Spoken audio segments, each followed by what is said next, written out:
I wouldn't be suspicious at all. You must be a suspicious nature kind of guy. We need to talk about this. We got a camera, matching t-shirts. We look like two guys that's coming to take a picture against this background. We're gonna talk about Steven's suspicious nature on the next quote of the week.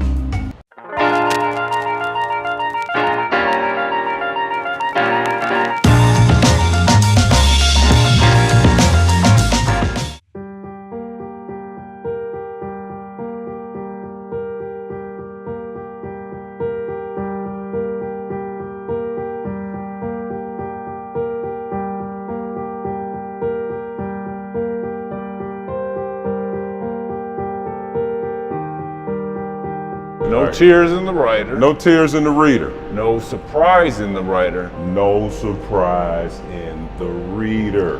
Robert Frost. Yeah. So one of my favorite things about writing is actually writing fiction is when I'm surprised by what happens, by something somebody does, something somebody said, just who I thought was an antagonist really become a protagonist. It's almost like reading someone else's book when you're creating something, because you have certain concepts. A lot of times, like sometimes I'll get the beginning and the end, but really it's all the stuff in between and how to get from point A to B to Z eventually that really makes writing fun to me. I think the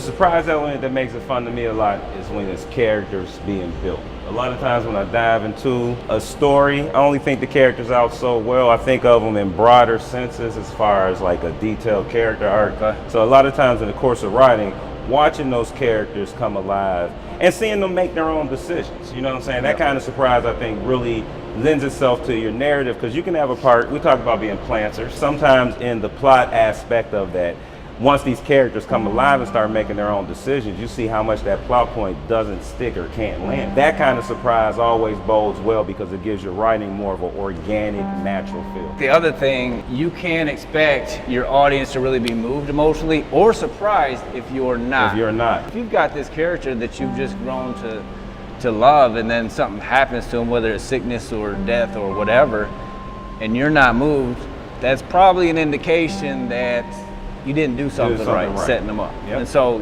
those are kind of checks and balances in our writing that we can look at and say, okay, did I miss something here? Should I set this up better? So I think it's great advice from Mr. Frost. Storiers. I love you, man. I love you. Like, subscribe, comment, share, because sharing is caring, and people won't know how much you care until they see how much you share.